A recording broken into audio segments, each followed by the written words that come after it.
Hey there, homies. It's one of the Kansas City Kaijins, Brandon, and I'm here to say we got another great episode of the Podzooky Super Secret Sentai Side Project. I think I got it right this time. Please don't check the title of the description. As always, we got you a special guest. It's none other than Luke Evans Flip. That's right, we also got one of the original Podzooky bad boys on for the side project. I'm sure you get what I'm doing with this at this point. As always, if you like the podcast, let us know. You can email us at podzookipodcast@gmail.com.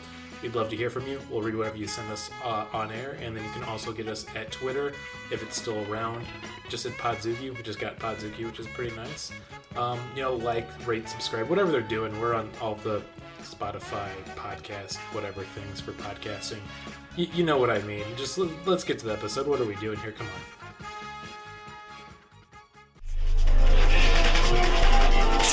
Whoa, whoa, whoa. Keep my business off the gram. Switch my style like I switch hands. Going to war in foreign land. Fuck out the way, bitch. Back it up. Shit better get played in the palace. Wait. Everybody's in a good place mentally. I assume, but I don't want to project. Speak for yourself, right Kirkman. Okay. I'm getting stoned as we speak. All right. That's I think the entire attitude of that has changed so much now that it's legal. That like old school narc boss that everybody used to have can't do shit anymore. I love that powers robbed because I think about that every time. Oh, dude, getting stoned at work parties and stuff is just the best now. And just being able to like talk about it. They're like, oh, what'd you do yesterday? I'm like, oh, Smoked a tremendous amount of marijuana. Smoked, I was smoking weed, cleaning the house. You don't have to be like, I was cleaning the house and listening to Christian music. It's like thinking about God. Yeah, I'm an effing adult. Yeah. Oh man, it is nice. I feel like also when I think the best part of the changes is when it's somebody you don't expect. My current boss at my job is like an older gentleman, probably like in his late 60s. Really quiet, keeps himself, wears a cool leather jacket, and he just talks about how he spends his weekends getting high. I'm like, this dude rules. There's definitely been some relaxation around discussing it, but I definitely did the really dumb thing of one time stopping at home to smoke a joint before stopping by the office at work. Oh no. And I'm driving a company car. I can't do that, right? Yeah. So, I immediately get sniffed out and called out. And my first excuse was like, well, I have a medical card, right? I'm sick, okay? You're actually oppressing me right now. I just realized I gotta turn off the dehumidifier here while we Does your medical card say that you can drive the company car high? And you're like, that's confidential. Actually, the card says I should. Doesn't That's say. I never said how much I smoked. I forgot what comic does it, but I saw a clip and it's in the Comedy Cellar. Is that the New York one, The Cellar? I think so. Yeah. Yeah, and the guy's talking about how. Yeah, that's where I hang out with my friend Louie. Yeah. Just talk about what we do with our free time, some techniques we like for, He's talking about pot. Just hang out in the green room. see if any LA stuff. Yeah. Well, we ask first and then tell them to open the door slow. Okay, just stop. Oh boy. He's like, paranoia is a symptom of weed. He's like, now that it's legal, it's funny that symptom's gone away. He's like, I don't feel my paranoid anymore. It's great. Because if you're being honest about all that stuff, and this is the non-funny part of like how many people's lives were ruined for charges on like a small amount of skunk weed that in certain states could just put you away forever.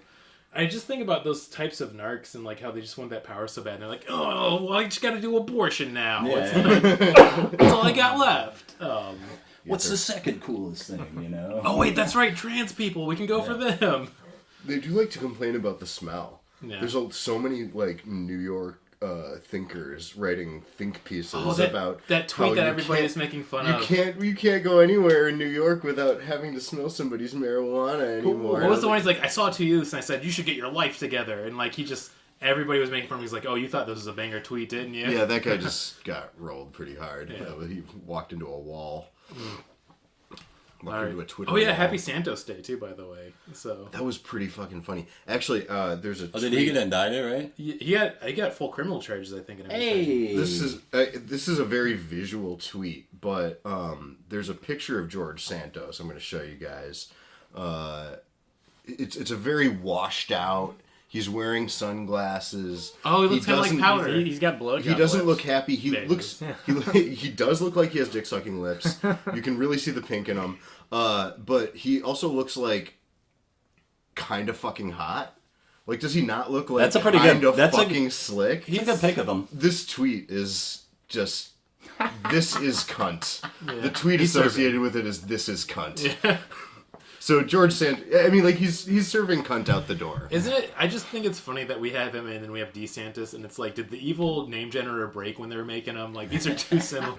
Gotta get creative with this thing, you know? He's a fucking maniac, that guy. We might have talked about. It just looked funny how the beer noises I made.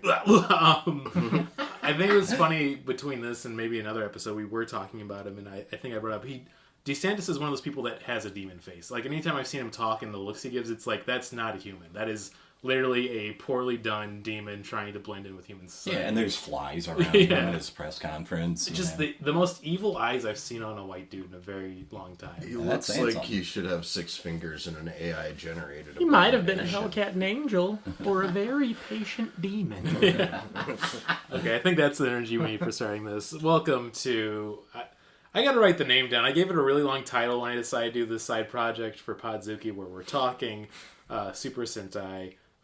It's at the top of the episode description. Is it even Super Sentai yet? Isn't it something else Sentai? It's Himitsu Gorenger Sentai, I believe. Well, I can't believe I'm doing this podcast and I have to look it up. We all have to look it up. Yeah, well, sometimes... Gorenger! Yeah. So no set to how was Luke? How was your intro to the show? I mean, like just watching it for the first time because I knew it existed. Yeah, I was close. It's Himitsu Sentai Gorenger. I just got out of order, so it's good. I mean, it's super silly and it's like crazy 70s, which is like Yes. I appreciated that. They're definitely like shooting it on the cheap. Like they were like had like it kind of down. Not quite down to an art. I'm sure eventually they got like I'm sure they were pumping these out, like having to film a whole bunch of them in quick succession. But they're also, I wonder, like, because how long was Kamen Rider around before this came around? 1971. So this is several before. years. Yeah. So this came out in 1975, 4 years later. And they're both Shitaro Ishinomori. They are. Both of the mangas that he did for them are supposed to be good. I haven't actually read the Kamen Rider one. I get it from my friend for Christmas because he loves camp like I do. And, like, I got it's like, oh, this is going to be funny because it's so bizarre looking. And he's like, hey, Brandon, this is, like, legitimately, like, a good manga. Like, you should check it out. Like, it is fucked up crazy, but it's, like, it's supposed to be pretty decent. I kind of want to take a stab at it and read it before the release of Shin Kamen Rider in May 31st when it's coming out. I don't know when something's going to release, but it's going to be around then. But, yeah, it's the production and all that's interesting. If you want to know the timeline of, like, the big Tokusatsu shows, Ultraman came out in 1966. Kamen Rider, which was the next big one, was 1971, and this was kind of like the next big trendsetter, which was 1975. And I'm wondering if the Thunderbirds was an inspiration on Thunderbirds were a big inspiration for this, and especially this first season where like they're the only like cool like vehicle they have is the gyrocopter. Yeah. I can't remember what they call it. The V something with a V. But that just made the way it came out of the hangar really made me think of Thunderbirds. I can't believe it's taken us this long to get to that poll. Honestly, is it the Go Copter? Is that what it's called, or am I? I think you're making that one up. Well, I am watching the dub too, so they probably call it the Go-Copter. Yeah, no, it does have a different name. Thunderbirds was 1966, the same year. It's early enough Ultraman. to where they could have been inspired by it. I mean, I'm just stealing the spit from the Dana Gould hour, but he has a really great history section he does. Gex? Not Gex. It is Gex. I mean, he is Gex, but not about Gex. I tweeted at him once, like, do you ever miss being Gex? And he never got back to me. Which means he's just, like, looking at a picture of him pawing at it. Like, I miss you. Your tweets hurt me. Yeah. I never got to kill Zurg. But the reason I mentioned he did a very interesting segment about 1966 was the first year of, like, color in television. So you have Thunderbirds that came out then, but also you have, like, famously the Star Trek episodes. That one Voyage to the Center of the Earth, or whatever that is, I forgot the name of that one. And then, of course, the Batman's... rich chocolatey center of the Earth. Yeah, the rich chocolatey center of the Earth. And then, of course, Batman 66. So, I mean, Ultraman was actually part of that in Japan, because that's also 1966 when it came out. And well, it's definitely, it had, like Japan like taking like American pop culture, because I know that got really big, and like that's all we know about like anime and shit. They have big eyes because of Donald Duck comics. And like that crap, they just took it and made it their own. Yeah, I mean, shout out to Carl Barks again. You know, the guy who did the Donald Duck comics. Pretty great. Yeah, so Thunderbirds was a pretty big hit in Japan as well, so that's why that inspiration's in a lot of these series, because it's the same thing with Ultraman as well, as they all have like these different little planes that fly around that are obviously on strings with little fireworks attached to the back of them. Yeah, and then whenever they worked the throttle, it was a human hand, because I guess they just couldn't get a marionette to convincingly do that. But then, it's really funny. But then in the live-action Thunderbirds movie, whenever they had somebody doing the throttle, they made it a marionette hand as a little like reference. And that movie was directed by Jonathan Frakes. Really? Yeah. Holy shit. He's a real raconteur, that fella. Yeah. Yeah. Well, that is pretty shocking, but it would be funny if he's like, and that was directed by David Fincher. I do like how Jonathan Frakes really wants to like be known as a director. Like, that is sort of like the way that he primarily sort of credits himself. Yeah. He'll always be Xanatos to me. He's like, but everybody knows. Yeah. Anyway. Yeah. I mean, he can't, and I don't think he hates being known as Will Riker. I think he likes that part of himself, but I think he would maybe like to be respected a bit more as a director. Nah, he'll always be Ripley from Ripley's Believe It or Not. Yeah. I love the compilation of him telling you you're wrong. Yeah. Not by a long missed shot. it. Yeah. God damn. I realize we've gone this long in the episode. We've not introduced ourselves. I'm one of the Kansas City Kaijins, Brandon Kirkman. Give it to you. I am the giant sentient pot leaf. Oh no, my ears keep falling off. My name is Earweed Mask. Oh, Earweed Mask today. My ears keep falling off. yeah, we're going to be talking about a weird one this episode. I'm just subbing in for Nathan Parker. Yeah. And I'm president of the #1 super fun Momo Ranger fan club, Zach Boyce. She's killing it again. Let's just. Oh, God, I have her, so much to say. For the past episodes we talked about all the Rangers, but really for this series, I feel like you cannot go wrong with both Yellow Ranger, Daita, and then the Momo Ranger played by, which I still think is funny, is that her name's Peggy in the series. Peggy! Yeah, we've been liking it. We have our special secret Super Sentai guest, Luke Flip, who you might know from Podzooky. Big shock, we did Martin and you in a row. Yeah, hello, how are you? He became German the last time. He's been going through a lot. But, Germany this time of year and Belgium is beautiful. I know Belgium's not technically... Wait, Belgium is a part of Germany, right? I don't fucking know. This isn't No, the it's geography the same hour. country. It's the same country. Yeah, All right, well, I think. I'm not 100% sure. I only know that joke from In Bruges. I'm Google it now. There's Belgium's only known for two things: chocolate and pedophiles. I know. They only invented the chocolate to get to the kids. I know Prague's in Germany. But Yeah, it's because Belgium's of its own place, right? Yeah. That's because of the Franz Kafka rock opera from Home Movies. Oh, Belgium is that weird thing where it's like in Germany, but it's its own country. Okay. I know Dr. That's Evil was fucked from up. there. Yeah, it's governed. It has its own. Does it have its own like? I wonder if it like goes to the UN. Is it like a Puerto Rico situation? It feels like it is the more marine, but I really should just take a listen on geography and world politics and actually learn things, because they don't teach you that in school. Well, we're all just here to speculate about it. So, listeners at home, email us at podzookipodcast@gmail.com or tweet us at Podzooky. What is Belgium? We'd like to know. teach us how to read a map. Yeah. Also, maybe if you have any fun secrets or tips about going to Belgium, also the birthplace of Dr. Evil is pointed out. The Belgium by Sylvia Plathenhofer. Yeah. But yeah, let's get into it. We're on the 9th episode of Himitsu Sentai Gorenger. The title of this episode is Blue Shadow, Vibloon Secret Strategy. The Vibloon is their little ship. Incredible episode titles this week. Oh, there's some really good ones coming We got out. some Yeah, bangers. they're going off.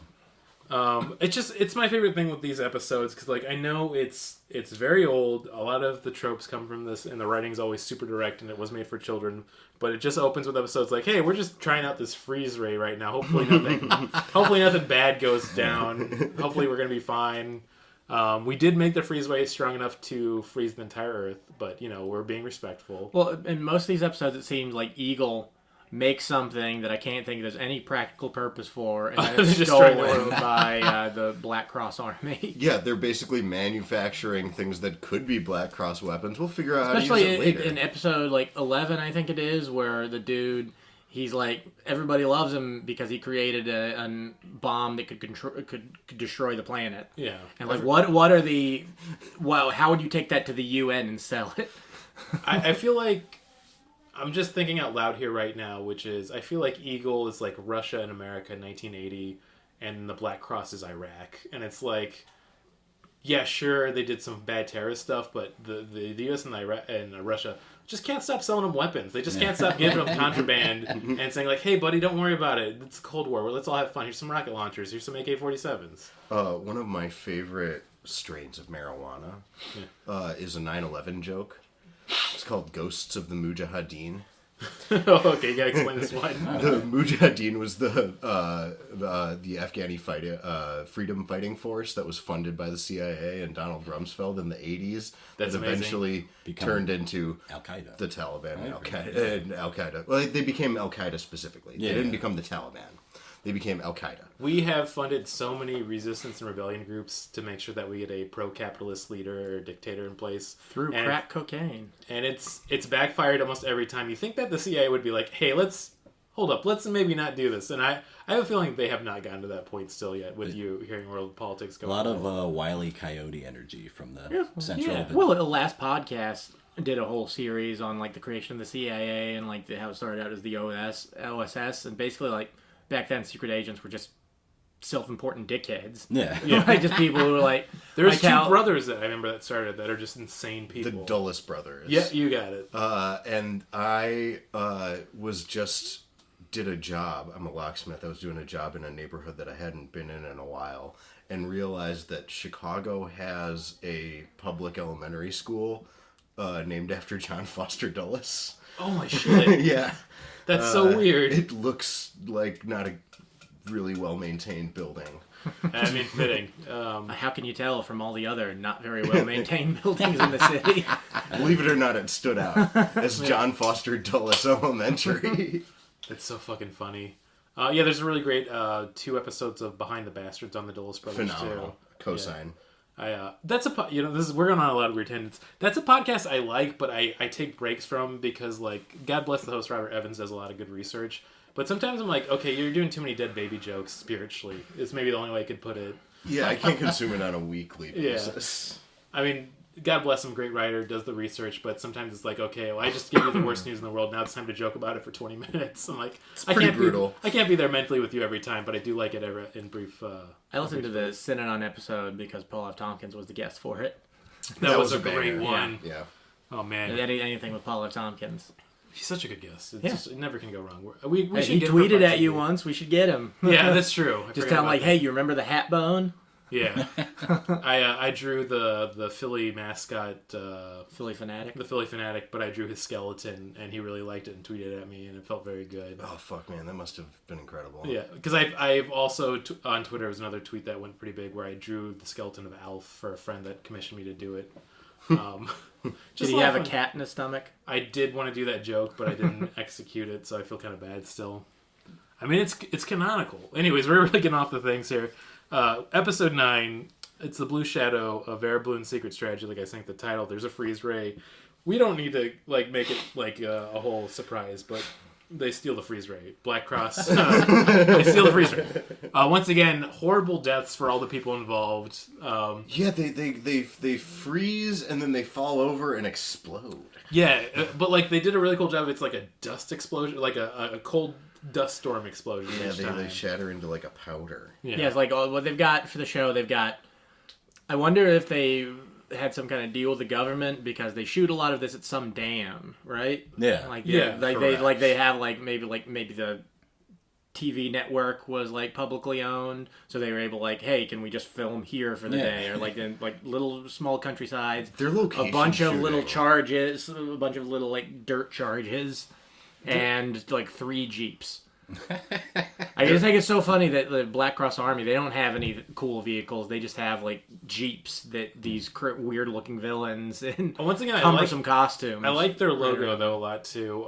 We got the villain this time is Witch Mask. Oh my god. Great name. This is I think the first time. Great name, better laugh. Great laugh. Love the energy. Love the staff. There's more staff hijinks than I was expecting this episode. Oh yeah, for real. Yeah, Baba Yagin is what I wrote down for the notes. I would say this is the first time the costume has been kind of like, okay, we could have maybe spent a little more time on it because it looks too much like a witch costume mask you'd see like at a Spirit Halloween, if you will.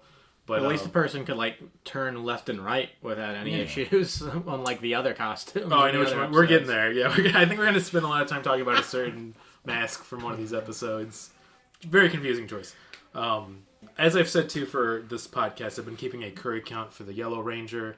Daita, our favorite big boy, loves eating curry. Curry count for this episode is poisoned. This is the first time a monster... Well, I mean, if he sees that it's a little ball that attacked them earlier, and then it turns into curry... And he eats it. He just fucking eats it. Wait, but a moment later, I think he was faking actually being poisoned. Like, he wanted to get captured. I didn't know you could do. I didn't know you could actually eat a poison item and be like, I was faking it. He does say he tricked him, but it doesn't matter. He still gets caught. Yeah. Because Witch Mask, which I thought was supposed to be a woman, but I think it's supposed to be a man. Because I think they use male pronouns for them. Yeah. But, like, the Witch Mask staff gets stuck to his head. Which I'm wondering how much of this with the fighting was just like, just do something and we'll... Because it's all shot MOS, right? They dubbed it in later. The actor playing Daita was having so much fucking fun with that scene, and I loved it. Just well, jumping up and down. But also with the curry, you can definitely see why he's one of the people who has to ride in the sidecar. Yeah. And Peggy's a woman, so you have to do that. Yeah. And he's the fat one. And I feel like that's like... I thought about G-Force, a.k.a. Battle of the Planets, a lot while watching this. Like, wasn't the fat one and that one the yellow guy as well? Yeah. And then the cool one was the green one, and the leader, I think, was blue in G-Force, but in this one it's red, obviously. We did the research, too, and it was 1981 when that came out, so it's kind of interesting that you can see the evolution of it kind of taking a lot from Super Sentai. But also the forming robots, I believe, was like 1979 was the first one they had in Super Sentai. So it beat it by a few years before Voltron kind of like did the whole thing, but, you know, it's all cool. I like a big robot that fights a guy. I think it's just me. I mean, I don't need to look at it at a deeper level. It's gonna make me happy. Yeah. Can I just point out? There's a couple of there's like I wrote in my notes Curry Boy Crush Attack because at the beginning of this episode there's a fight scene where he does his like incredible I'm gonna squeeze you so hard because I'm Curry Boy. It's either this episode or there's one where he just says I'm so angry and breaks the guy's back. Yeah. Well, like, is it E Honda who does that? Kill. He does that, and he also now it's like sort of turned into a regular thing where he says he's I forget what the name of the mountain that he says he's gonna turn into when you make him angry, and he's gonna explode because he's a volcano. Oh yeah, his little volcano attack. He's starting into poetry during the fights. I really like that. He has a bunch of like lines. Yeah. I wrote down too does the Red Mask have Mole Man powers because they never established why he can just I fucking died bury into the ground and then just his head pops up and then he jumps on the Jeep, which seems like a really weird plan but somehow works. There's a hard cut to a close up of some just like loose dirt on the ground and he just like wiggles and he like wiggles his little face up. Oh yeah, when like a little plant. Yeah. When he De Niro's himself underneath the Jeep to get into the camp. Which once again, like they all eventually just kind of stormed the camp. I don't know why he had to do that, but it was fun to watch. Also, I don't know if I was like not noticing. He just pulls a gun out and starts shooting people this episode. Did he always have that gun? I've never seen that. He's got the gun in the like drawing. Yeah, in the middle of the episode. Oh. He debuts a couple of features. They all kind of have a couple of new things in these episodes. It was kind of exciting. Did Peggy use a mirror in this episode, or is that the next episode? That's the next episode. Next episode, yes. Her mirror attack is fucking sick. Yeah, the mirror was used in the very first episode, I think, but like briefly. So they brought that back, which is fun. Yeah, I don't know. I think it is funny thinking of like the interstitials for the commercials where they have the drawing on with the gun is almost like a, I would say like, why am I forgetting his name? The one guy, Chekhov's gun, except it literally is Chekhov's gun, where it's like, here's the gun he's going to have, and then later in the episode, he just has a gun and is shooting people. I don't know. Something about that is just ridiculous and fun. They also do the henchmen have a name? Like Zolders. Like the Zolders, yeah. Zolders. Yeah. Well, I like and like I watched a bit of the first episode, not the whole thing, but they just their sound effect is a bit more like a dude, just like Yeah. But then they just make them go like wee wee They make like 4 or 5 different noises depending on like if they're walking or running or flying through the air or dying or horny. It just always sounds like they're saying "we" to me. Yeah. Very similar to the shocker grunts from Kamen Rider, which famously go "ee," which I don't know why they decided on that, but it's been going as an ongoing gag since 1971 at this point. So it's kind of the Wilhelm scream. Yeah, it's kind of that. Oh man, going back to the H Bomber guy video. I always thought the Wilhelm scream for a while was the like the really deep one that's in a lot of other movies, but I found out that was a different one. Watching that video about the Wilhelm scream.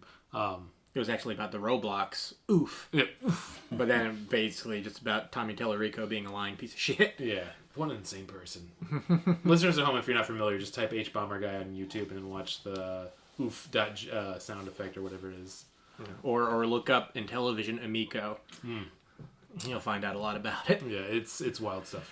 Yeah, so we basically get to the end of the episode. This one's a little bit more formulaic, so I don't think we need to spend too much time breaking it down. I did write that the soccer ball has been upgraded with different colors now. Yeah. Yes. It changes colors and it has spikes at the end. Now it has spikes. So before that, it wasn't that? It was just a silver painted soccer ball. Yeah. Well, even later on, when they do the soccer ball, like it might have even been in episode 12, like Peggy puts it down and you can see, you probably couldn't see it on like a 1970s Japanese TV, but you can see the like serial numbers or whatever on the volleyball that they bought to be the volleyball.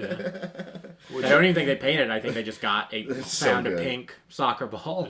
That's what it looks like. Now, before you watch this episode, did you know like that they were gonna have like a different finisher and not any giant robots yet, or? I didn't know that, but I kind of guessed from the intro that there wasn't a giant robot, so you're probably not going to see a giant robot later on. Yeah.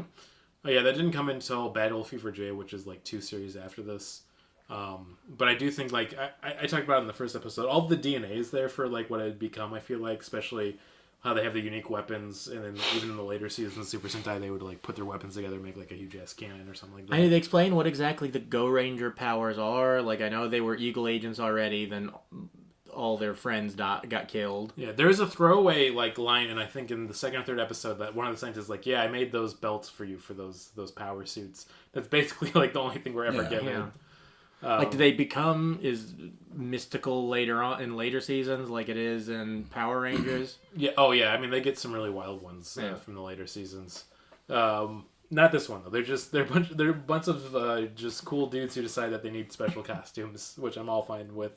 That they don't need to use all the time. Again, I keep harping on this episode after episode, but they constantly go into battle without their fucking costumes on and then change into their costumes at some midpoint during the battle, which seems to derail all of their operations every single time. There's no real rhyme or reason, especially since they have the birdies, so they can fly. But sometimes when flying would really come in handy, they don't use it. And not even a throwaway, like, oh, we don't have enough fuel. I was about to say, wasn't there a gas crisis in like the 70s? Yeah. Maybe they were like... In America, I don't know about... They should just show like a long line of like a bunch of Japanese people outside of their cars just like shrugging. Just a bunch of mecha just waiting outside of a gas station. That's why the gas crisis was there.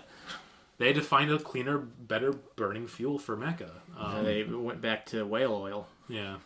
You know I'm what? pretty sure there was a sequence about that in Licorice Pizza. Oh yeah, great Licorice Pizza joke. Thank you. We know the Japanese scene. We know. I feel like that's like a good summary for this episode because we can just go to the 10 episode, which this. I just want to point out one more thing. Yeah. One more thing is when he's when the Yellow Ranger is wearing his underwear. Oh yeah, he's down to his underwear. Why does he take his clothes off, dude? Well, I don't remember, but he's in his underwear. They're very loose. And he's very concerned about covering up his nipples. He keeps, like, pulling his boxers, like, It's a up. good joke. Well, I think He keeps giving himself, like, a front wedgie to, like, try to Well, he hide says his... later on they're loose when they tell him to raise his hands, and he can't because he's holding his boxes up. I think he was just holding them up. not Maybe he's necessarily just holding them up. But it is like he said. He does hold them, like, all the way up to his chest. He though. said he was Like, cold in the cell when Red saves him, and then they find the cloak. So like, okay, he can use the cloak to be warm, and then he'll pretend to be Witch Mask. But he God, takes that his is so clothes funny. on to put the cloak on, and takes his clothes off to put the cloak on for no reason. Other Yeah, it than seems like he he's keeps the clothes on. 1970s Japanese fat, which is That's not how fat he at got all. out of his clothes? Yeah. Yeah, I well, must he have was in looked away for clothes. 2 They seconds. got the robe, and you never see him take off his clothes. See, my problem for notes But is he's I in his just wrote the underwear word. later. I just wrote the word hijinks. So It probably is just to be fun, you ain't silly, wrong, yeah. but it's also just like, why? I did love their disguises. The scene with their disguises was pretty fun, though. yeah, and once again, more staff hijinks too. Staff got a lot of play. Yeah, I feel like this was a fine episode, but I want to get to episode 10 because there's a lot going on with this one. This is gonna, I think, like. Oh, wait. So the red balloon, wind speed at 100 meters. I feel like this is the first biblically accurate looking mask that we got. He's fucked up looking, but it's really cool. I really like the design for this one. He looks very like a Mega Man boss. Yeah. Yeah, that's a good way to put it. He Yeah. has like the kind of weird eyes in the center. Kind of looks got like a little beak. Yeah. Like, yeah. This whole episode was genuinely, like, very weird and different. I feel like. They tried a lot of stuff. And it feels like episode 10, they're like, all right, let's up the ante a little. Yeah. I feel like the fights are getting a little more like choreographed, and like you have Peggy like soloing like a bunch of people, not transforming. Yeah, more choreographed, but there's definitely plenty of times when you can see a kick or a punch is like almost 2 feet away. Oh, sure, yeah, they're not. I mean, we're still at Star Luke, Trek. you're gonna feel really stupid. They're punching so hard that the force is shooting out. Maybe you should read up a little more. There's a really weird part with this where I think it was a soldier just like jumps at them and does a suicide bomber. I'm like, I didn't know they could do that. It was insane. Yeah, like I feel like just out of force of will they decided that. Yeah, there's a bunch of fun little countdowns in this episode too. I don't know why they decided to do this, but they have the one bomb after like Peggy kind of gets slightly captured that they have Slightly to... captured. She gets tortured with and balloons. she gets Yeah, crucified. I forgot. They tie Okay. her up like with brutal. Yeah, just a little light, playful torture. With balloons. Yeah, very menacing balloons. Just floating the thing out. I did like filled the with exploding gas. Yeah. When because what's the name of the villain in this one? wing mask. Wing which- mask. Yeah. Dun dun dun dun dun dun dun. Wing mask. I like he was a little bit of a sweetheart to his hostage. You know, he's making sure he's taking good care Oh of god! her. At the end of the episode, oh my goodness, I was like, when she says he was a nice old man Yeah. to her. Yeah. and then she lets the balloon go, and then the last shot is of her crying. Like I'm like, what?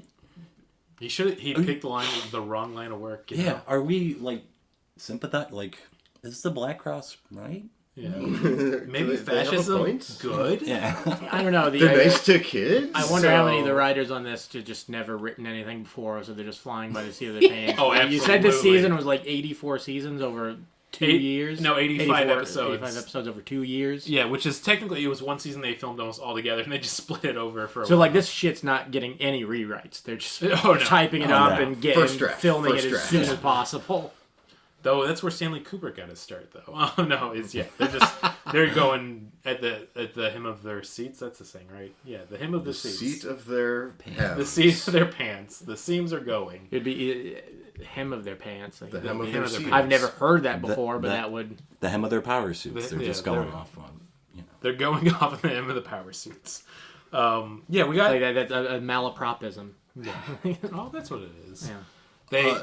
Go ahead. No. I just wanted to jump back to talk about the kidnapping of the child at the beginning, which was incredibly funny because the way that like the kid just like loves balloons and is obsessed with balloons. Yeah. And I want to talk about how much the kid loves balloons, which is like to the point of following people around who just offer her balloons. Right, clearly endangering her life at least once, where she was aware of it this episode because she really likes balloons. Maybe just whoever wrote this one is a fan of boring French films. Yeah, that's good. Or they, there's a fetish too. Yeah. I There is a like balloon French films, fetish. pretentious, boring French films. That's also a fetish. There's also, we gotta bring up 99 Luft Balloons as well. Great song. It's weird that kept playing the whole song through the whole episode. They should have. That would be great. I didn't know they could get the rights to that. This is gonna be so fucking nerdy, but I remember in the early days of when anime was becoming big in the 2000s, there was an FMV that was really popular, an anime music video for End of Evangelion that used red balloons for it, and it was really well done and edited. Good lord. I think about it a lot still. I thought you were going to talk about the Humanity Salvation Project. No, we don't. Why has that come up more than 2 times on this podcast now? It's come up before. It's at least the 3rd time it's come up on the podcast. I just remember, like, I had, like, a CD that had just a bunch of, like, hentai and crap on it, and I saw that, like, I saw Evangelion porn way before I saw Evangelion. Really? That surprises me. Yeah. Incredible. Well, like, I saw it when I was in, like, middle school, and then it wasn't until high school when I started watching Evangelion after Fooly Cooley. Looking back, this is probably illegal and creepy now thinking about it, but I would go to anime conventions a lot as a very young teen, because, like, we lived by where they would have Anime Central. It's been going forever. I remember going in, like, my sophomore year, and in the dealer's room, like, there was people just selling hentai, and I bought some because they didn't care or check IDs. But I just know that those, like, vendors were like, hey, you look like a kid who likes being horny, and it's just like, that's me, sir. And I'm glad nothing worse happened from that. One hentai, please. It literally felt like that was the transaction. I just picture you wearing, like a little propeller beanie and one of those Giant big, lollipop. flat lollipops. Yeah. Did you give them like one gigantic coin? Cosplaying a pervert. No, it's all real, baby. I also do like the idea that the Evangelion hentai is tamer than the actual show. Like, daddy issues. Yeah. Gross. I don't want to see a guy jerk off into his hand. That's Yeah. fucked up. Should be busting into his sister or something. I mean, he agrees it's fucked up, though. Yeah. It's so fucked up. But God, what a great movie. I'm still surprised that the rebuild movies ended up being as good as they were and completely different, too. But anyways, let's get back on track. Episode 10's got a lot of good things cooking. I love Wingman. Sure does. I love that there's 2 bomb timers in a row. Like, once again, there's definitely no rewrites because I feel like they had separate writers, a bunch of writers working on this, and they got to the second bomb scene, and he's like, we already had one in the episodes. Oh, well, fuck, we gotta shoot today. He's like, well, I'm not writing another one. You know, like, I don't know if I like it or I hate it that the evil scientists are just scientists. Yeah. They don't have costumes or anything. They're just dudes in white coats. Right, This is like, how you know they're scientists, though. When you're put the 5. soldiers in, like, an actual just white lab coat would be really funny to do. But no, they're just evil. yeah, Like, don't judge a scientist by their lab coat, you know. yeah, they're like, I mean, they're just like a regular evil doctor, like a Dr. Fauci, you know? That's right, I'm here to talk about the pandemic. The one thing I didn't like about Wing Mask was his kind of primary weapon was a boomerang. Right. And it's like, well, we already got. And they did Yeah. kind of a slight showdown between Green Ranger. I Kinda thought it was cool. going to be a bigger kind of fight between the two, because, like, if you have a boomerang guy and a boomerang guy, they got a duel, and they didn't really, like, duel it out. There's I like would one say punch. missed opportunity. Yeah, that's very true. And also, I feel like in the fights in this one, I'm starting to see some, like, other than the ball finisher, you know, a lot of, like, combo moves and stuff. Like, Yeah, it's getting pretty cool. Yeah. I do like, once again, we talked about this in the last 2 episodes. I'm worried it's going to get really tedious and boring the further we go. But they are still at the stage where they're doing a lot of things, but now they're mixing it up a little bit, and just enough where I'm like a baby laughing at keys jingling right now, where I'm like, it's still good. Well, I do feel like in each of these episodes, they introduced something new in every single one. No. I don't know if I can point to exactly what came where, to be perfectly honest, but that's keeping me going because I genuinely don't know what is going to happen in each episode. Yeah. Well, yeah, but what the show really needs is some character development, because so far it doesn't seem like we know anything really about. We know that Red Ranger has a brother who died in the first episode, right? Or is he still alive? Oh, no, he's gone. Oh, yeah. Yeah. He bit it good. Wait, but we didn't know he had a brother who died. We knew he had all his friends die. No, it's his In brother. the first episode, but he he's- says brother. I watched up to that. Like, Yeah. at the very beginning of the first alright. episode. Yeah. Once again, Alright, the issue is touche. I wouldn't put that onus on you because all of the details are always so fucking lightning fast. I in this know, it episode. comes out like Yeah. a mile a minute. It just cycles through all of the details. Once again, That's why we do podcasts with friends, guys. yes, that's why we commune. Yeah, because like I was saying, on episode 2 or 3, there's like just a throwaway, like, I made the belts for you guys so that you could be the best soldiers. Which I did not. Yeah, know. it's just and like... you've had to reference multiple times for me to remember. Because, like, yeah, you think they would, like, spend the whole time talking about being like, this was developed for this and this power. No, it's not. It's like a scientist just having an aside half the time. Mm-hmm. I made red the leader because it's the best flavor gobstopper. That's basically it. Yeah, well, like we kind of went ahead with this a little bit too, with Wing Mask having this kind of like I would say ending where they let you sit in it and think about it. Like, wow, he really was maybe a good guy, which is a really weird choice all of a sudden. Incredibly weird to like suddenly like memorialize one of these. It's also strange how he was using the little girl as a shield, but not like literally as a shield, just so they couldn't attack him with missiles. Because they sneak on the boat, and I don't see how the little girl, they were going to get on... It seems almost like having the girl was going to make them even more have to go after him than anything else. Is he a bad guy, or is he just trying to get them to obey Geneva Conventions? Like, I don't know, man. Now I'm starting to think. I did love when the Red Ranger was trying to sneak on the boat. He went over, like, the... whatever you call the rope that attaches the boat to the pier, but he's doing it really friggin' poorly. He's falling off. He's like, They need more people just fucking up in funny ways on these kind of shows. I feel like they don't always have to be competent. Yeah. I really did like when the Yellow Ranger gets trapped and captured, and he just sort of like sumos open the door. He literally he lets out the other two Rangers that are trapped. Yeah. Right. Yeah, and he like literally does a big slaps his thighs. They all get in there because of the fake tornado device. Yeah. Which, shouldn't it be a tsunami device? Or is it a hurricane device? Hurricane diode. So shouldn't it be tsunami since they're in Japan? I mean, no, it would, hurricane. Yeah, it would cause. This is for some reason they have hurricanes in the Pacific Ocean. Yeah, it would cause a tsunami though, right? I feel like isn't a tsunami and a hurricane the same thing? Just depending on where they. No, take tsunami place? can be caused by many things. It's basically like an earthquake. Yeah, it can be caused. Typhoon is what I'm trying to say, not. I think that's the same thing. Yeah. Yes, that's true. But Once it takes again, place in Podzooky listeners, tweet at us at Podzooky or email us at Podzooky podcast@gmail.com and tell us how water works, please. We don't know.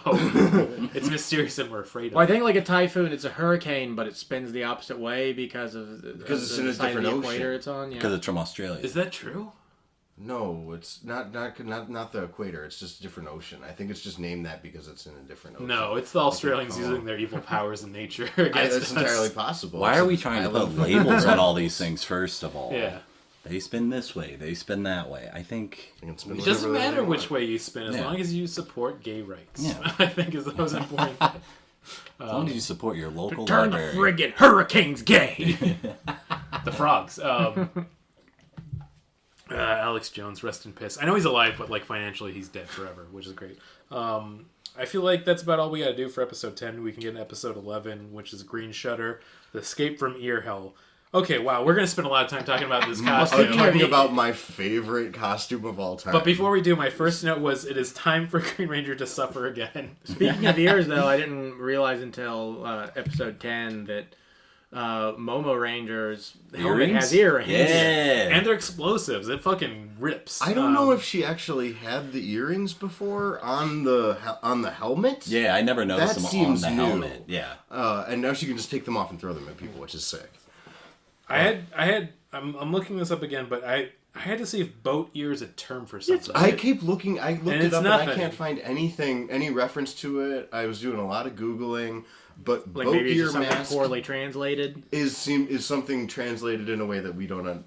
Doesn't make sense to us. But like I even don't the think. Wikipedia article page with all the details, like say that his name is Boat Ear Mask, and the only thing is that he's an Asian themed villain. Aren't they all? I think it is just that, like, if you turn the ears on the side, they do look kind of like boats. Oh, big ears. Isn't that what that means? Oh, maybe. Like a boat ear? I feel like I've heard that before. Yeah, I couldn't find. I feel like I've heard, like, my black grandma say that before. So, you know what I mean? Like, it feels like a very southern... It's just an old Like reference, like something, a term people don't use anymore. Yeah, like somebody with big ears. Like, oh, he's got boat ears on that one. boat ears. Yeah. I might... But he also has an oar that he carries around. Now, here's another thing. he has an oar that he carries around that uses as a weapon. Spoiler: his ears get chopped off towards the end of the episode, and then he attaches it to the oar, and it becomes an axe. They attach themselves to the oar. Do you think he knew that? Like, do you think he got his ears cut off and he's like, suddenly a power's activated in me? Oh, he's like, I've been waiting for this the whole episode. The ultimate trick. Yeah. Finally, they cut off my ears, just like I planned. Okay, my second note, too. So the first note is, it is time for Green Ranger to suffer again. The second note is, he's so fucked up, man. He really just gets the shit kicked out of him all the time. Last episode, Green Ranger got crucified and killed. Yeah. This episode, I mean, it's still pretty bad, but he gets, like, shot in the arm. Like, that's gets the one with like, a the couple scientist who created the bomb that could blow up the planet. Yeah. Which I'll also say this is the first time that the Black Cross Army seemed to have goals beyond Tokyo. Yeah. Right, I was going to say, like, they're constantly trying to destroy Tokyo or the world. Yeah. Which, again, I want to know more about the Black Cross Army because, like, they want to take over the world, right? Not destroy it. Their goals have really gone all over the place because there's been episodes where it's like, we're going to blow up the world finally as we always wanted to, and others like, we will rule the world finally. Whatever you can get, you know? Yeah. It's the 70s. They, Bodier Mask can, do a lot of stuff. He's got a lot of talents. The term ear hell, apparently, the name of the episode is that the straps that come out from behind his ears are called ear hell, and that's the move where they can like grab somebody and strangle them. Yeah, so he can shoot straps out from behind his ear that will strangle you to death in a very plasticky way. Yeah, and then he can also shoot darts out of his eyes. Right. Mm-hmm. He shoots eye darts. You think mouth, but no, it's the Nope. eyes. Eyes. Yeah. And You he can think also ears. Yeah. Oh Like, yeah. I mean, No, but he uses those to hear everything. Right. Which makes a lot of sense. That's the only one that would make sense as soon as you see him. Yeah, And also that guy maybe can the- hear stuff. Yeah, he's really good at hearing. I'm not going to be able to whisper around him. But if you told me, hey Brandon, if his ears get chopped off, what are they going to do? I would not say they're going to attach to the oar and form an axe. That was insane. Yeah. I really liked the tunnel scene where he sort of reveals himself to the Rangers for the first time. Where they're like trying to go through the tunnel, And they back up, right? and then they have to back up, but then they made a switch along the way. Yeah. But like the way that it's shot is actually kind of cool because the ear mask is like totally in the dark the whole time. And he just like walks out slowly, and you think it's gonna be like a really scary guy, and you're like, what the fuck is going on with this guy? No, he's absolutely bananas. And then we get the Momo mirror right after that. Yeah. We get the Momo mirror On the bridge, which is kind of a fun scene. I like how they did all that. There's a lot of bridge action in these. What does the mirror do? episodes. It's just like Chien's solar It flare. just blinds the guy. It's simple, but it's practical. Yeah. Just reflects the sun. Yeah, and it's funny, like, her powers are all over the place for that, but she's also, like, the explosive expert, and it's like, you gotta love Momo Ranger. Also, anytime she's in, like, not in the Go Ranger outfit, she's always wearing the same outfit, just in different colors. Yeah, Like the like- vest. like she- the go-go changes dancer. colors. The rest of them all just wear the wrong color, and it's still driving me nuts, guys. That blue suit that the Red Ranger wears, or the bluish-green suit, just not... It was like a suit jacket, like a leisure suit jacket, Yeah. but he doesn't have a collared shirt on underneath it. And It's you like think a regular shirt. You think at least He they looks put, like a prick. That's Yeah. what he looks like. And He you looks like think a they- real prick. I just wish they would have put a red shirt under it, because I know it was later seasons they started doing the color-coded, like, clothing of each Ranger, but, like, Right. Papa needs it. That's all I'm gonna say. Like, it's so like upsetting. The Green Ranger, I think, has the best, like, air of attitude, I think. Yeah. You know, he seems like the cool guy. I mean, also, for the weapons, the boomerangs are really cool. It's Boomerang's just- sick. It's pretty yeah. cool. There's a blue one, too, isn't there? Yeah, that's... They're the bow and arrow. Yeah, Isle Ranger. He's got which is called Blue Cherry, which I think is kind of a fun name. But again, like, these characters don't really have any personality. And Well, like, he's the cowboy. Yeah. yeah, The guitar playing cowboy. Yeah. Because I feel like blue and green, they kind of have the same 70s mop top haircut, right? You can tell Red Ranger because he's got shorter cropped hair and he's got a little bit more of like a dick face. Yeah. Is blue or green the younger one? One of them is supposed to be really young. I think blue's the younger one. Yeah. And green's the oldest one. Yeah. Maybe. Yeah, that sounds right. I think it's this episode. I watched the dub, and this made me laugh really hard. They have ear masks like surrounded, Yeah. and they immediately surround. They're all transformed, and then they're like, you won't get away. And then he goes, ah, and he flies away. And the next line is, he got away. There's another incredible exchange. That one's really good. There's another exchange that I wanted to point out where they demand. So one of them shouts, "Give us back Professor Kudo," and his response is, "You idiot! If I would do that, I wouldn't have kidnapped him in the first place." Which is a great funny. point. It's like, But I I didn't consider your kidnapping mode. I do also like in some there's a bit more like planning on the Go Rangers part, because when they pick up the professor and then they're initially ambushed by the Black Cross Army, but they did the old switcheroo with the so professor. good. He's So on the good. sidecars. Yeah. It ends up not mattering. Not at all. Very He next still gets scene. really hurt. Yeah. You know? Him and just Green Ranger getting fucked up. But isn't, again, another problem, I think I mentioned this already, that the Black Cross Army is always stealing their device. And It's a regular problem. yeah, Just rather than the Black Cross Army coming up. I guess the Hurricane device was they had made that, rather than Eagle having made it. Their one idea was the thing that we just like cannot make hide nor hair of, like how or why it was conceived. Like, what's it gonna do for you too? Like having everything destroyed by a giant wind. I'm like, so this is the the option where you pick where you want the world destroyed, I guess. But that doesn't feel like it's really world destroying. Well, that one I think they mentioned Tokyo specifically. Yeah. They really wanted to. It's so weird. Yeah. Hurricane Tokyo. That is the one where they decide that they have the conservative slant, where they're like, we just want to destroy the major city because it's ruined with crime. I don't know. It changes every episode. Getting back to this though, for the 11th episode, where they have all of the fights that they do with the boat mask ear. So once again, boat ear mask. Boat ear mask. Yeah. Fights 3 really fun. nouns. Yeah. The fight's really fun. That they get to the end, like I said, where he makes an axe out of his ears. They eventually get to the good old finisher of giving him the soccer ball. But not before Yeah. the Red Spark Attack. I forgot about the Red Spark. The Red Spark Attack. Red Ranger's secret power that nobody knew about until he did it in the middle of a battle. Because he had to keep it a secret for some reason. From everyone, Yeah. apparently. It is very much like when kids play on a playground and they just make up powers and they just keep increasing them for no reason. Oh, yeah, I can fly. No, I'm invisible. You can't see me. Well, I have the Red Spark. Yeah, I have the Red Spark. Yeah, it's that energy exactly, but in a very charming way. The scene also where he does the Red Spark, though, has like the jazziest fight scene music. Yeah. It's fucking sick. I thought they were all going to start kissing, to be perfectly honest. I mean, yeah. It was kind of hot. Well, the music is like very like 70s, like vaguely pornish sounding. Yeah. I kept doing the Swinging. Mystery Science thing. Yeah. That's exactly it. But so great good. soundtrack. Love the opening, love the ending. All around pretty fun and enjoyable. I also really like.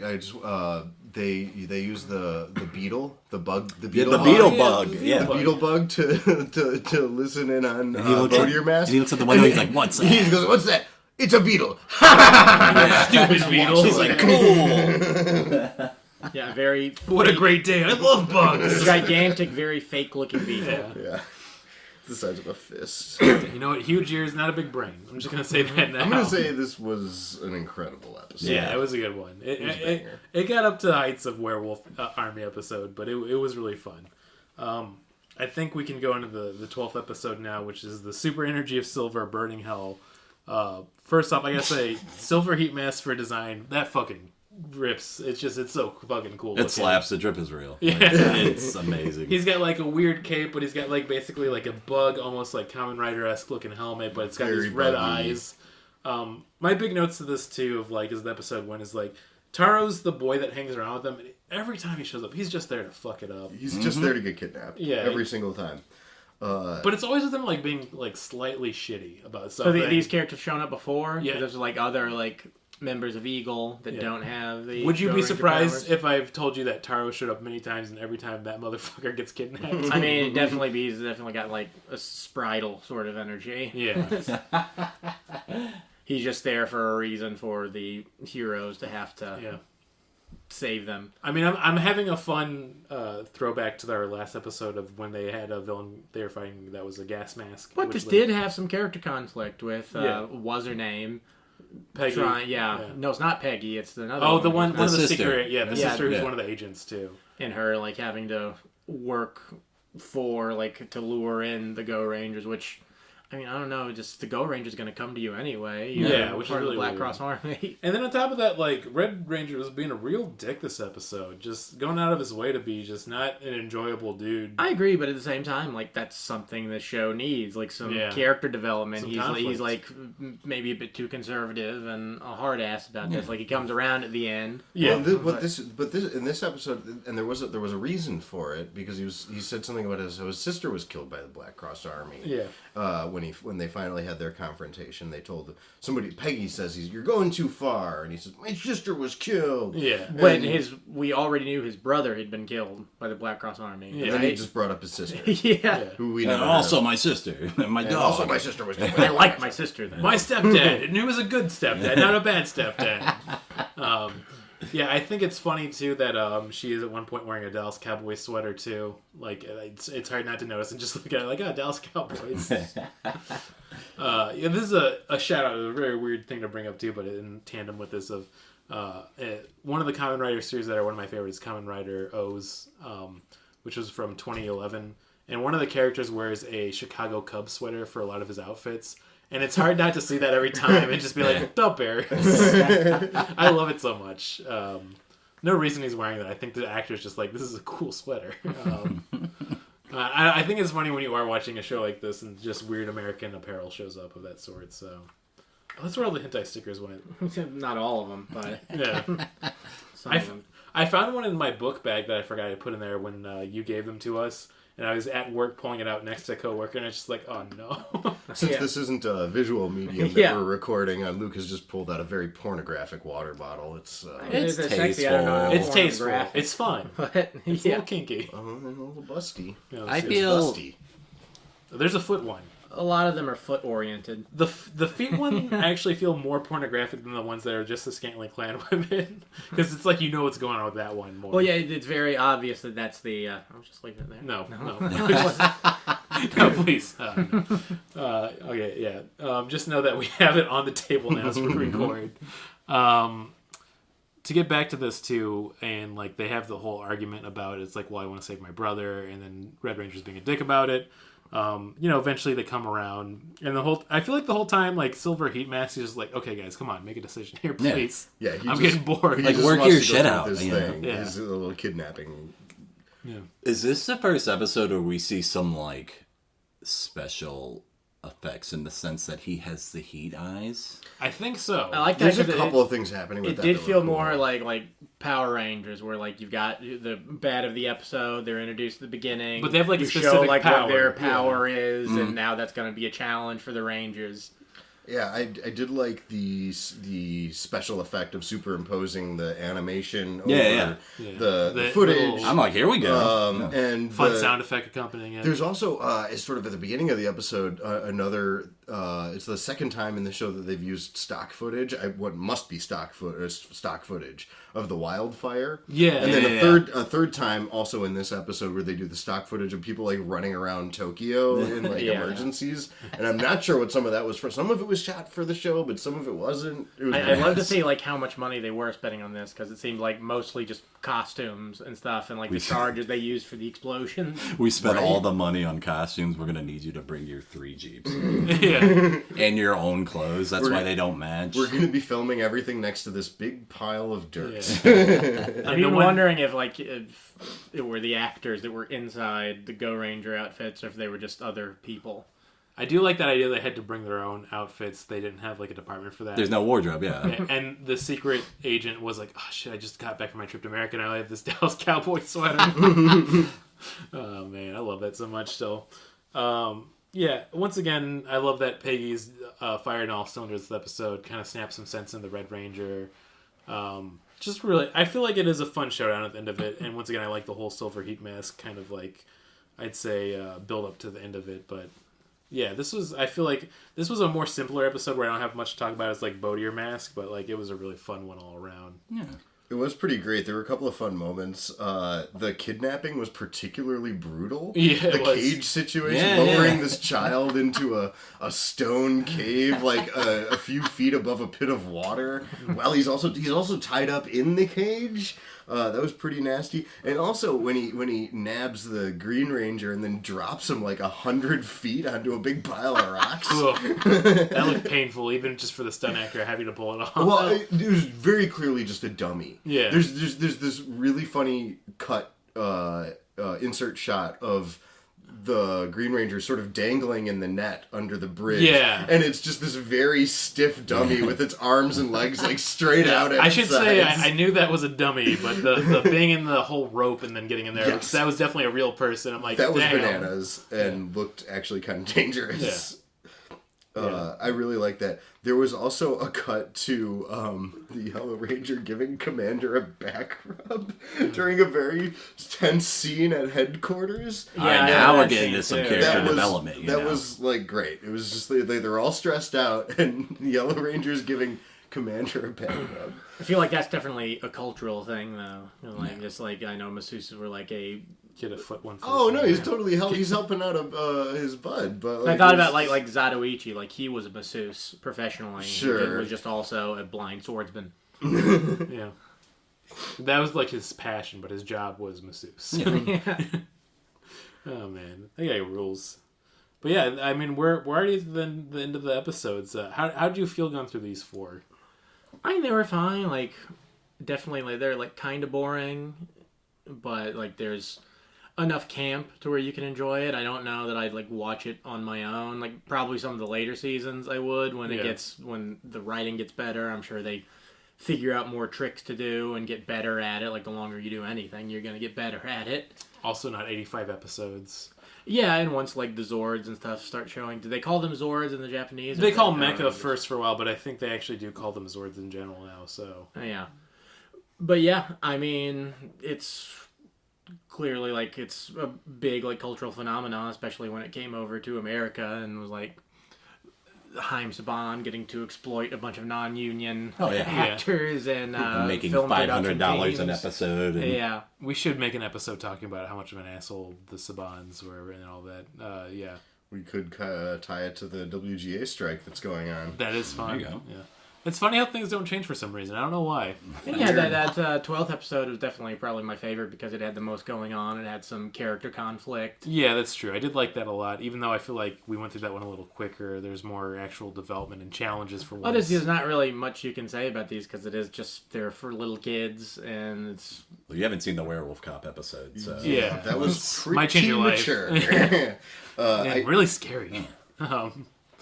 Yeah, it's I would say we'll get to the rating system. We've been doing this out of 5 Rangers because I mean, come on, it's the 5 Ranger system. I would say this is the first one I'm going to go below. We've been doing the 4 out of 5 each episode. I'm feeling a 3 out of 5 Rangers. The Rangers getting cut this time. I'm going to say our Green and Blue Ranger because I mean, listen, I love them, but they're the ones that lack in the most. You can't take away Yellow Ranger. You can't take away Momo Ranger / Pink Ranger. And then I guess the leader. Well, you know what? Fuck the leader. I don't like that guy as much. Give me back the Green Ranger. The 3 Rangers. The 3 out of 5 I'm keeping: Green Ranger, Yellow Ranger, and Pink Ranger. You don't need to do this, by the way. I just want to get that out. Get good. Out of 5. But no, it's still been fun. So that's why I say it's net positive. I've been enjoying it. But this is the first one I'm feeling like the repetition a little bit to the point where I'm like, oh, if we do a few more of these episodes, like I hope they got something cool going and brewing now. Or at least making the mask monsters a little bit more fun for their powers and stuff they're doing. I'm going to give this 4 out of 5 Rangers, and the 4 is only because Peggy is the 4th Ranger. That's nice. Why... I like that a lot. Oh, almost forgot. I think it's episode 11, where they go in order at the end. Oh, Yes, finally. they do. Yeah. I noticed that as well. Yep. Finally. Yeah. It was very exciting.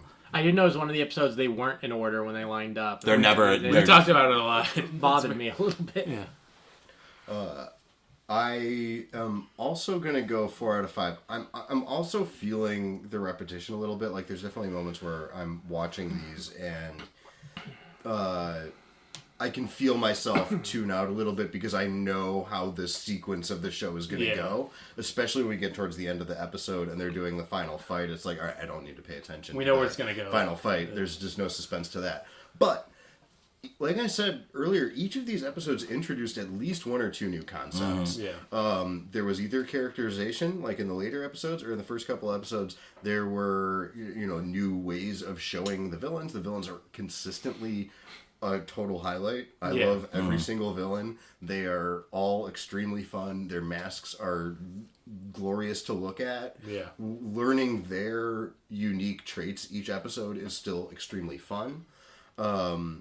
And I'm still really enjoying it, but this is the first time where I started to feel myself actively tune out at certain moments when I knew what was going to happen. You know what you gotta do? I watched that on the archive thing. Yeah. The link you put, you can up the speed to 1.25, which is what I do. The podcaster's gambit. which ups, it cuts the episode by 20%. I've watched a couple episodes on that speed. Yeah, absolutely. And it's just, we got lives we're living. We love doing this podcast, but come on, give us a fucking break. Yeah. Because I try to watch them all at once, and watching 4 episodes at once is a lot. Yeah. I do 2 and 2. Yeah, breaking it up is always kind of nice, I think. That's usually what I do, too, is the 2 and 2. Yeah. I've had to watch it on the train twice now, because it was just like I was running out of time, and I had the last episode to go through. And every once in a while, I wonder if somebody looks over and be like, "What is he doing?" Is he watching some weird porn? This fucking guy. That's one of my favorite things to do is look at what people are looking at on their phones. You gotta. If you're sitting next to somebody, I keep my sunglasses on at all times on public transportation so that I can spy on people. Also, I love the fact that every once in a while, you'll just see somebody looking at really deranged or just "What are you doing?" And they're like, "Okay, I can't look too much, but now I really want to look." Yeah, good times. I'll give it 3 out of 5. Yeah, it's kind of like I got more interest out of just imagining what the behind the scenes must have been. They're clearly shooting on video, and they must have just been filming at breakneck speed. Just okay, that punch didn't connect, but whatever, we gotta go move on, get the next fucking scene. We don't have time to, and that's kind of, and also my appreciation of just 70s pop culture. Yeah, and whatnot. Like I mentioned, this they could have probably easily, if maybe Banana Splits had been made a little bit later, they could have taken this and used it as a segment, dubbed it over, and used it as a segment on the Banana Splits that probably would have been pretty popular. It would have been really fun. But yeah, I think Banana Splits was already over by the time this was a thing. Yeah, and this is, once again, I'm checking just to make sure, this was 1975, so the production of it has to be pretty insane because it's a Toei production, so at the same time they're doing this, they're also doing what I believe is Super 1, Kamen Rider Super 1, and they're probably filming on the same scenes and lots with a lot of similar staff too. And then also at the same time, I believe Ultraman Leo would be going. So it's a lot of these production units were using once again similar staff and stuff like that too. So I'm hoping I hope we come across an episode where you'll see Kamen Rider in the background. They're shooting the other. They just forgot to strike something. I think it's funny because you would think they would do the crossover, and it would make sense because of how popular Super Sentai and Kamen Rider is. But they don't have a true crossover until I think 2009 for all these series. Which, oh wow! Yeah, and now they do them all the time, and they're fucking annoying. Because everything just has to be a crossover multiverse thing at some point, and it's the curse has reached Japan as well as all other forms of I like media. how you had to re-catch yourself because you can't say 2009. Nobody says 20, that. It's not till you get to the 2020s when you start saying it's either 20. 2009, 2010 because that was with Kaijins. 2009. Yeah. But yeah, that's about it for the reviews. I want to get to our stupid games section. I've been looking forward to this one. Quit playing Stupid games. my heart. I want to give you the plot synopsis of a Super Sentai show, and I'm going to give you 3 titles of what it is, and tell me which one you think it is. 600 million years ago, Pangea created a robot named Bacchus Wrath, who ultimately burned... Pangea, the supercontinent? Well, that's the name of the villain. But okay. I know it is the supercontinent. But he ultimately turned on his creator. The King Ranger defeated Bacchus Wrath and banished him from Earth. In the year 1999... This would be changed, by the way, and retconned in future Super Sentai and Toei multiverse timelines. Once again, it is a scrouge I don't like. Bacchus returned to Earth as the ruler of the Machine Empire, Baranoia, and the intention of wiping out all of human life and bringing the machine rule. Chief Counselor Miura revived super energies that had been born of the lost civilization of Pangea with the intention of creating weapons to fight against paranoia. Is this series... I'm not gonna lie, I didn't follow any of that. It is all word garbage salad, I feel like. So is this series Gosai Sentai Dai Ranger, Ninja Sentai Kaku Ranger, or Choriki Sentai O Ranger? What do you guys think? What was the first one? That'd be Gosai Sentai Dai Ranger. I'll go with that one because it has the word "die" in it. I'm going with O Ranger. Nice. Number 2. Go number 2, which would be Kaku Ranger. It has ninja in the title. Come on, man. Fucking take this seriously. You know there's not ninjas in this description. What are you doing? Nathan, you're off the podcast. No, you're right. It's O Ranger. So. Oh. They're all real Sentai? They're all real Sentai series. They're actually in order, too, after Zoo Ranger, which was the one they used for Power Rangers.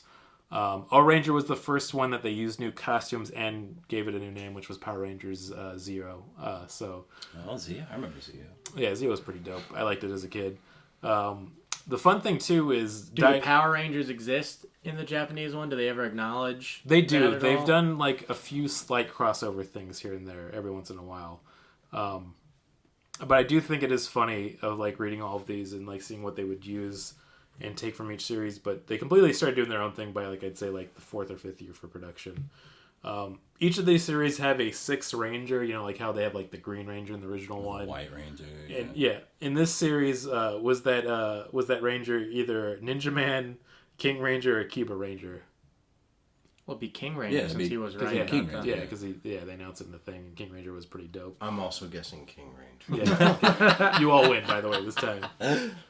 Though the funny thing is, for the season of Dai Ranger, they used Kiba Rangers, the White Ranger, with the Power Rangers, but they didn't use any of the other footage for that.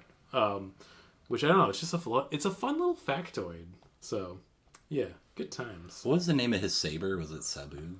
It was Saba, because Saba. there's that one Chicago rapper I like named Saba, because it's based off I used that. to have that toy. A friend gave it to me. I wish I still had it. It's pretty fucking dope. Yeah. I mean, good outfits all around, too. I mean, King Ranger's a pretty dope look, too. Which was the actual Black Ranger for this one. So, yeah. Martin Luther King Ranger, am I right? When will we have There a we Martin go. Luther King Ranger finally? Not by the color of their suit, but the content of their Zord. And I'm just saying, you running know Toei ain't ready to do a Malcolm X Ranger. And you know what? His beliefs actually aren't that radical if you actually research it. It's morphin time by any means necessary. Malcolm the 10th. Oh, that's pretty good. Malcolm the 10th Ranger. You know what? He'd like it. If he was back... Okay, I'm going to leave on that note, I feel like. We'll just get to the usual recommendation. The White plugs. Devil mask. It's Ronald Reagan. Okay. I believe there is a White Killer Ranger, actually, for one of the seasons now. I'm going to need all the information on that, please. That's fascinating. That's another name for the Black Ranger. It's just the Malcolm Ranger. The pull yourself up by your bootstraps Ranger. Yeah. You're like, hey, this is getting oddly inappropriate. Oh yeah, that's the I found it, the Abba Killer Ranger, but he's the White Ranger in the one season. So He's gonna kill Abba? he's gonna kill Abba. I mean, it's a pretty dope look though. Too. That's sick. Yeah, it's Very into it. It's pretty sick. Yeah, Nice. looks like Tiger We're Shark. making him the Malcolm X Ranger, boys. We finally got there. But yeah, let's for a recommendation and plugs.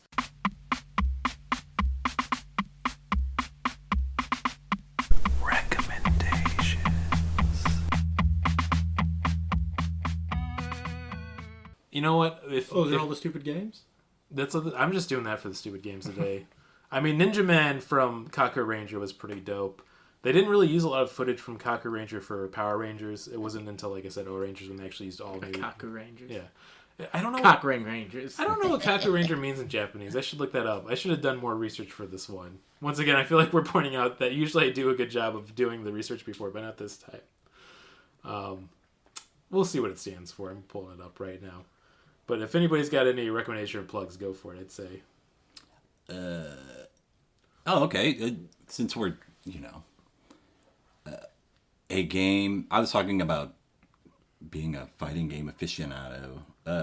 I'm a bit of an old head. I've been at it since like the 90s. I think my first big one was Street Fighter 2. Classic. Where you just play for hours and hours and hours. It was really like the first big fighting game. Well, yeah. I mean, it's the blueprint by which every fighting game goes. Everything by now. before that was more so like Who was It was beat 'em up, and then it's Street Fighter 1's terrible. I don't It's know really bad. Yeah, Fighting Street. Yeah. Who's your first like main? Who's like the first character you remember being like, this is my boy? So immediately I was drawn to Blanca. Yeah, right? Blanca's pretty That good. was a big one. But then I eventually became like a Ryu kid. It's hard. It's hard not to. He's got all. He's got the fundamentals, if Yeah. you will. I'm not a good like they call them charge characters like Blanca or Guile. I'm more of a motion input character, so I like the quarter circles forward and stuff. I feel the same way too. But I think this is 05 or 06. Games came out in Japan in arcades or whatever earlier, but on the Nintendo Wii, Tatsunoko versus Capcom. I don't know if that's a you've weird ever one, played yeah. it. My brother had that. He said it was It's amazing. really good. It's a very like, the unfortunate thing of being out on the Wii, which is like was a very successful console, but fighting game people didn't mess with the Wii at all. So like, but it's amazing. It has all these crazy cool. Does it use the characters. nunchuck or just the Wiimote? I use like the Wii. I had like the Wii Classic controller. Yeah, I got one of those too. You could actually like play it like it's an actual game, but like crazy characters like Yatterman and like Battle of the Planets was Tatsunoko, right? Battle for the Planets. Yeah, I'm looking at all the character lineup now too. It is pretty Cash wild. Earn. I'm having a hard time. Was it G-Force? There's G-Force characters That's in what it? I was talking about. Yeah. They have like a weird looking Wario guy on their side. Every I time remember you bring when- up G-Force, I keep thinking you're talking about the movie about the gerbils. I was just going to bring that up because I remember one time I was like looking at something and like, oh, they've got G-Force on Netflix? But no, it's that movie with the Gerbils with Zach Galifianakis and Tracy Morgan. But it came out in like, it was kind of a dark ages for fighting games. So there wasn't a lot of like cool innovation and stuff. And basically not a lot of fighting games were coming out. But it was right before generally the next tag team fighters were like kind of popular in the early aughts and stuff, like Marvel vs. Capcom 2 and stuff. But they were inherently busted games. And Tatsunoko was very not busted and very cool, and almost nobody played it. But it's an easy game to find. I'm not going to tell you how to emulate or like, Yeah, I wonder how much it goes for next. My brother had that. He said it was a lot of fun. He's always been more into fighting games than I was. He's way more casual, always been than I am. Yeah. Not There's that some I dope fight- designs. I'm looking at all the guys they have. The art's amazing. The gameplay's amazing. Like the roster's very interesting and different. You're seeing some like they put some weird Capcom They characters. put Alex in it, man. You don't see that guy outside of 3 almost ever. Yeah, out of Street Fighter 3. The only other fighting game on Wii I can think of is Castlevania Judgment, I think it was called. That was like really horrible from what I've heard. I never rented it, but Yeah, that sounds about right. And then, but it had Smash and stuff. But oh yeah, I guess that's the Wii fighting Smash game. is like a travesty, though. I guess yeah, like Smash really kind of reinvented the fighting genre a lot of like that kind of rather than taking Street Fighter is the inspiration. It's more so. Well, and Smash is almost like a completely separate thing. Yeah. Like, as many people are, like, the Smash Brothers fighting game scene is as big as, like, all the other fighting game scenes combined. It's insane. That is true. Yeah, it's wild. So, Tatsunoko vs. Capcom, find an emulator or, Wii's pretty easy to yeah, emulate. or buy a Wii for, like, $30 and soft mod it. And Yeah. And if you have a Wii, especially one of the original ones, you can play GameCube games as well. Exactly. Oh man, I want to go back and play Eternal Darkness so bad. Oh, banger. I feel like I've talked about that all the time on this podcast. I don't really have any plugs, but you know what? I do want to give a shout and recommendation. You know what? I'm going to keep it in the whole Tokusatsu world right now. I've been watching the current season of Kamen Rider Geats, which they decided to do as a battle royale season where it's all these different Kamen Riders against each other. And like at first it was like games where they had to win and whoever won get like this wish that is granted. It's towards the end of it now. It's just like, okay, we need you all to kill each other. I'm like, yes, that's what I was waiting for. Sounds great. When you say battle royale, I need the characters killing each other. It's as simple as that. So it's been really fun. It's very easy to BitTorrent or find dubs of it. You know, you gotta use your internet correctly. You know, we're in an age of lost media. You gotta figure out how to start BitTorrenting and getting things downloaded and archiving them. You know, come on, people, get out there. I've got one recommendation, little bit off the track from what you guys are going for, but a film I just saw recently. Technically came out last year. It's called How to Blow Up a Pipeline. I keep hearing that one's great. It's really great. Is it a documentary? It is not. It is a dramatic film about a group of people who decide to blow up a pipeline, and it's about how they do it. It's based on a book by the same name, which is really about the oil industry, and this movie sort of takes the critiques of the oil industry and some of the descriptions of their vulnerabilities in the book and turns it into this incredibly tense, exciting narrative with really great characters who have really great stories and backgrounds and reasons for being in the situation they're in. It's just a fucking rip-roaring good time. It's the new based thing. Check it out. It's great. I mean, we've talked about Michael Mann on this podcast many times, but people said it felt like an old school Michael Mann movie updated for modern times. I'm like, oh, that's a pretty good sell. I don't know if I feel Michael Mann, but it is. It's got all the trappings of a really good heist movie. Yeah, that's probably why they went for it. Is Ross yeah. Berman on Twitter if you know him? So yeah, I don't know if I. But he also he loves Michael Mann too much. So I feel like when you love something, you're like, well, it's like that guy. Oh yeah, Yeah. I'm sure you could find some things Michael Manny about this movie. Yeah. No, I don't know a ton about the creative team behind it, but I got a lot more. It's more like like handheld cam, sort of old school suspense heist dynamics. It's great. I gotta watch it because I've just heard it recommended too many times. Also, I just realized you can call fans of Michael Mann Michael Maniacs, which is pretty fun. That's me, baby. Maniacs. Yeah, Michael That's Maniacs. me, baby. Card carrying member of the Maniacs. Yeah, I mean, yeah. Chicago icon. Jeez, I had something, but then I forgot it. Are you gonna go the route of me and Zach of the Virgin route, or are you gonna go cool movie guy route? What are you gonna do? Oh, I don't know. I guess Virgin. Picard. Yes. Virgins Unite. Picard season Not too hard. Picard season 3 on Paramount Plus. It doesn't suck. Yeah, because the first two kind of sucked, right? Oh, the first two very sucked. The first one a little bit less than the second season, but then the third season had a different head writer and largely different creative team. It's more of a TNG reunion than it is just dumb, poorly written Alex Kurtzman crap. Yeah. And it's still not great. It's not like watch TNG over Picard 3, but if you liked TNG, you'll probably find a lot to enjoy in Picard 3. Yeah. My dad's a big Trekkie, so I watched that growing up, and it's still pretty fun to go back. Yeah, I watch all the time. I prefer Deep Space Nine. I mean, yeah, it's like perfect. It's also like TNG is kind of just a different type of show. It's way more just serialized than, not serialized, episodic. Yeah. Whereas DS9 serialized. How utopian TNG is. Like, Yeah. it's very much like space communism utopia. And, yeah, it's the first time ridiculous. I've seen that, like, the going a socialist to the communist route and having it in an ideal world, which you don't really see. I'm still like, man, I can't believe the 90s let that happen to this day. Yeah. Early 90s. Yeah. They're like, yeah, but it's space. Nobody's gonna believe that, you know. that episode where, speaking of Jonathan Frakes, where Riker sort of like sneers at the Ferengi, we've moved past the need for money. Yeah. We don't, That's a really bad episode. Looks down on it, but terrible episode. But incredible line reading. I feel like it has the same sweet spot in my heart as, like, the X-Files, where overall it's really great and they have so many banger episodes, but the really bad ones, ooh, they're so fun to watch. Oh my god, yes. Yeah. Man. Yeah, exactly. Well, I think that's all we got. That's all, folks, as they say on Super Sentai, I guess. And yeah, I mean, like we've been saying, our sign off, if life's giving you problems, give them the spike soccer ball. We've upgraded it. Just get going. It's a really great theme. All right, we'll see you guys later.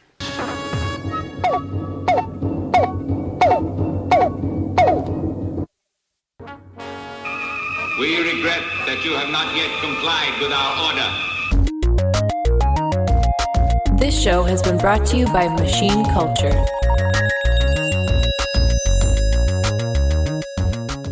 The words get stuck in my throat.